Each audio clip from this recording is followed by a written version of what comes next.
Hello. Albus Dumbledore had got to his feet. He was beaming at the students, his arms opened wide, as if nothing could have pleased him more than to see them all there. "Welcome," he said. "Welcome to a new year at Hogwarts. Before we begin our banquet, I would like to say a few words. And here they are. Nitwit, Blubber, Oddment, Tweak. Thank you." He sat back down. Everybody clapped and cheered. Harry didn't know whether to laugh or not. "Is he a bit mad?" he asked Percy uncertainly. "Mad?" said Percy airily. "He's a genius. He's the best wizard in the world. But he is a bit mad, yes. Potatoes, Harry?"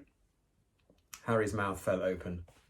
The dishes in front of him were now piled with food. He'd never seen so many things he liked to eat on one table. Roast beef, roast chicken, pork chops and lamb chops, sausages, bacon and steak, boiled potatoes, roast potatoes, chips, Yorkshire pudding, peas, carrots, gravy, ketchup, and for some strange reason, mint humbugs. The Dursleys had never exactly starved Harry, but he'd never been allowed to eat as much as he liked. Dudley had always taken anything that Harry really wanted, even if it made him sick. Harry piled his plate with a bit of everything except the humbugs and began to eat. It was all delicious. "That does look good," said the ghost in the ruff sadly, watching Harry cut up his steak. "Can't you—" "I haven't eaten for nearly 400 years, said the ghost. "I don't need to, of course, but one does miss it. I don't think I've introduced myself. Sir Nicholas de Mimsy Porpington, at your service. Resident ghost of Gryffindor Tower." "I know who you are," said Ron suddenly. "My brother's told me about you. You're nearly headless Nick." "I would prefer you to call me Sir Nicholas de Mimsy," the ghost began stiffly, but sandy-haired Seamus Finnegan interrupted. "Nearly headless? How can you be nearly headless?" Sir Nicholas looked extremely miffed, as if their little chat wasn't going at all the way he planned.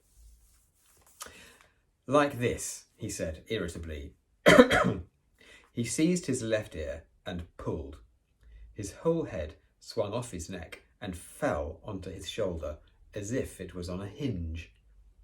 Someone had obviously tried to behead him, but not done it properly. Looking pleased at the stunned looks on their faces, nearly headless Nick flipped his head back onto his neck, coughed, and said, "So, new Gryffindors. I hope you're going to help us win the House Championship this year. Gryffindor have never gone so long without winning. Slytherin have got the cup 6 years in a row. The bloody Baron's becoming almost unbearable. He's the Slytherin ghost." Harry looked over at the Slytherin table and saw a horrible ghost sitting there with blank, staring eyes, a gaunt face, and robes stained with silver blood. He was right next to Malfoy, who, Harry was pleased to see, didn't look too pleased with the seating arrangements. "How did he get covered in blood?" asked Seamus with great interest. "I've never asked," said nearly headless Nick delicately. When everyone had eaten as much as they could, the remains of the food faded from the plates, leaving them sparkling clean as before. A moment later, the puddings appeared. Blocks of ice cream in every flavour you could think of. Apple pies, treacle tarts, chocolate eclairs and jam donuts, trifle, strawberries, jelly, rice pudding. As Harry helped himself to a treacle tart, the talk turned to their families. "I'm half and half," said Seamus. "Me dad's a muggle. Mam didn't tell him she was a witch till after they were married. Bit of a nasty shock for him." The others laughed. "What about you, Neville?" said Ron. "Well, my gran brought me up and she's a witch," said Neville. "But the family thought I was all muggle for ages." My great-uncle Algy kept trying to catch me off guard and force some magic out of me. He pushed me off the end of Blackpool Pier once and nearly drowned. But nothing happened until I was 8. Great-uncle Algy came round for tea, and he was hanging me out of an upstairs window by the ankles when my great-auntie Enid offered him a meringue, and he accidentally let go. But I bounced all the way down the garden and into the road. They were all really pleased. Gran was crying, she was so happy. And you should have seen their faces when I got in here. They thought I might not be magic enough to come, you see. Great-uncle Algy was so pleased, he brought me my toad. On Harry's other side, Percy Weasley and Hermione were talking about lessons. I do hope they start straight away. There's so much to learn. I'm particularly interested in transfiguration, turning something into something else, of course. It's supposed to be very difficult. You'll be starting small, just matches into needles and that sort of thing.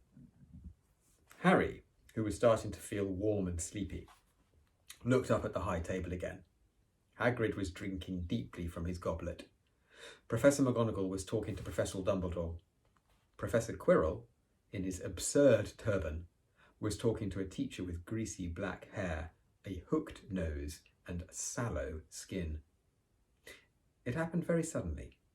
The hook-nosed teacher looked past Quirrell's turban straight into Harry's eyes, and a sharp, hot pain shot across the scar on Harry's forehead. Ouch! Harry clapped a hand to his head. What is it? Asked Percy. Nothing. The pain had gone as quickly as it had come. Harder to shake off was the feeling Harry had got from the teacher's look. A feeling that he didn't like Harry at all. Who's that teacher talking to Professor Quirrell? He asked Percy. Oh, you know Quirrell already, do you? No wonder he's looking so nervous. That's Professor Snape. He teaches potions, but he doesn't want to. Everyone knows he's after Quirrell's job. Knows an awful lot about the dark arts, does Snape. Harry watched Snape for a while, but Snape didn't look at him again. At last, the puddings too disappeared, and Professor Dumbledore got to his feet again. The hall fell silent. Just a few more words. Now we are all fed and watered. I have a few start-of-term notices to give you. First years should note that the forest in the grounds is forbidden to all pupils. And a few of our older students would do well to remember that as well. Dumbledore's twinkling eyes flashed in the direction of the Weasley twins. I have also been asked by Mr. Filch, the caretaker, to remind you all that no magic should be used between classes in the corridors. Quidditch trials will be held in the second week of term. Anyone interested in playing for their house teams should contact Madam Hooch. And finally, I must tell you that this year, the third floor corridor on the right-hand side is out of bounds to everyone who does not wish to die a very painful death. Harry laughed, but he was one of the few who did. He's not serious, is he? He muttered to Percy. No, he must be, said Percy, frowning at Dumbledore. It's odd because he usually gives us a reason why we're not allowed to go somewhere. The forest is full of dangerous beasts. Everyone knows that. I do think he might have told us prefects, at least. And now, said Dumbledore, before we go to bed, let us sing the school song. Harry noticed that the other teachers' smiles had become rather fixed. Dumbledore gave his wand a little flick as if he was trying to get a fly off the end, and a long golden ribbon flew out of it, which rose high above the tables and twisted itself snake-like into words. Everyone picked their favourite tune, said Dumbledore, and off we go. And the school bellowed. Hogwarts, Hogwarts, hoggy, warty Hogwarts, teach us something, please. Whether we be old and bald or young with scabby knees, our heads could do with filling with some interesting stuff. For now they're bare and full of air, dead flies and bits of fluff. So teach us things worth knowing, bring back what we forgot. Just do your best, we'll do the rest, and learn until our brains all rot. Everybody finished the song at different times. At last, only the Weasley twins were left singing along to a very slow funeral march. Dumbledore conducted their last few lines with his wand, and when they had finished, he was one of those who clapped loudest. "Ah, music," he said, wiping his eyes, "a magic beyond all we do here. And now, bedtime. Right, off you trot.